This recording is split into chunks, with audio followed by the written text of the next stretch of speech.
Teori belajar kognitif. Teori belajar kognitif adalah teori belajar yang mementingkan proses belajar daripada hasilnya.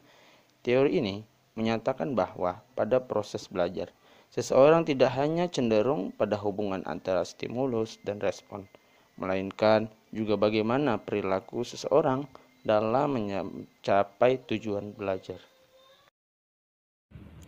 Teori belajar menurut Gestalt. Teori belajar Gestalt pada dasarnya adalah usaha untuk memperbaiki proses belajar dengan rote learning, dengan pengertian bukan menghafal. Dalam belajar, menurut teori Gestalt, yang terpenting adalah penyesuaian pertama, yaitu mendapatkan respon atau tanggapan yang tepat. Prinsip-prinsip belajar menurut teori Gestalt. Yang pertama itu, tujuan belajar adalah untuk mendapatkan pemahaman atau insight. Yang kedua, belajar dimulai dari keseluruhan. Yang ketiga, individu bagian-bagian dari keseluruhan. Yang keempat, individu belajar dengan menggunakan pemahaman atau insight. Selanjutnya, teori belajar menurut Jean Piaget.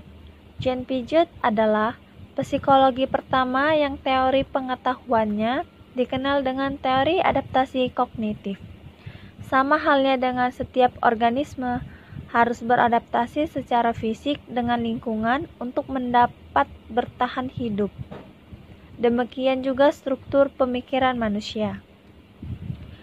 Menurut Piaget, setiap individu mengalami tingkat perkembangan intelektual sebagai berikut. Yang pertama, sensori motor itu usia 0 sampai 2 tahun. Yang kedua, pra-operasional usia 2 sampai 6 tahun. Yang ketiga itu operasional konkret, usianya itu 6 sampai 12 tahun. Yang keempat, operasi formal, usianya itu 12 tahun ke atas. Piaget juga membagi proses belajar menjadi 3 tahapan, yaitu asimilasi, akomodasi, dan ekuilibrasi. Teori belajar menurut Jerome Brenner. Teori perkembangan kognitif harus memperhatikan aspek-aspek pertumbuhan intelektual secara alamiah, yaitu yang pertama, pertumbuhan intelektual ditandai dengan berkembangnya respon setiap stimulus terhadap lingkungan secara tiba-tiba. Yang kedua, pertumbuhan tergantung pada perkembangan internal dan sistem penyimpanan informasi yang menggambarkan fakta. Yang ketiga, pertumbuhan intelektual melibatkan kapasitas untuk berkomunikasi. Yang keempat, pertumbuhan intelektual tergantung pada interaksi yang sistematis antara tutor dengan peserta didik.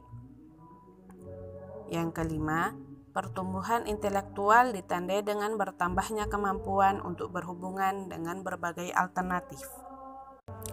Brenner menyatakan bahwa proses belajar yang dialami peserta didik menuju derajat perkembangan kognitifnya meliputi 3 fase, yaitu fase informasi, fase transformasi, dan fase evaluasi. 4.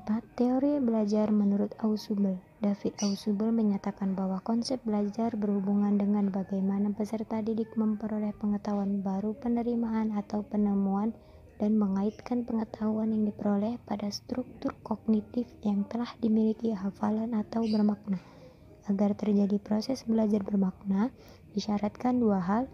Pertama, bahan pengetahuan yang akan dipelajari harus bermakna secara potensial. Yang kedua, peserta didik yang akan belajar harus bertujuan untuk melaksanakan belajar secara bermakna sehingga mereka mempunyai kesiapan dan niat kuat belajar secara bermakna. 5. Teori belajar menurut Robert M. Gigney. Pertama, menurut Gigney, belajar merupakan kegiatan yang kompleks. Dengan belajar, seseorang akan memperoleh keterampilan, pengetahuan, sikap, dan nilai. Hasil belajar menurut Gigney ada 5. 1. Keterampilan. 2. Intelektual. 3. Strategi kognitif. 4. Informasi verbal. 5. Sikap-sikap. Fase-fase belajar. Ada beberapa fase atau kejadian dalam belajar, yaitu fase motivasi, fase pengenalan, fase perolehan, fase retensi, fase pemanggilan, fase generalisasi, fase penampilan, dan fase umpan balik. Kesimpulan, teori kognitif berpendapat bahwa belajar tidak sekedar melibatkan hubungan antara stimulus dan respon. Lebih dari itu, belajar adalah melibatkan proses berpikir yang sangat kompleks. Ilmu pengetahuan dibangun dari diri seseorang melalui proses interaksi yang bersinambungan dengan lingkungan. Proses ini tidak berjalan terpisah-pisah, tapi melalui proses yang mengalir bersambung-sambung dan menyeluruh. Ibarat seseorang yang memainkan musik tidak hanya memahami not-not balok pada pratir sebagai informasi yang saling lepas dari berdiri sendiri, tapi sebagai suatu kesatuan yang secara utuh masuk ke dalam pikiran dan perasaannya. Teori belajar kognitif lebih menekankan pada belajar merupakan suatu proses belajar yang terjadi dalam akal pikiran manusia atau gagasan manusia, bahwa bagian-bagian suatu situasi saling berhubungan dengan konteks situasi secara keseluruhan. Jadi, belajar melibatkan proses berpikir yang kompleks dan mementingkan proses belajar.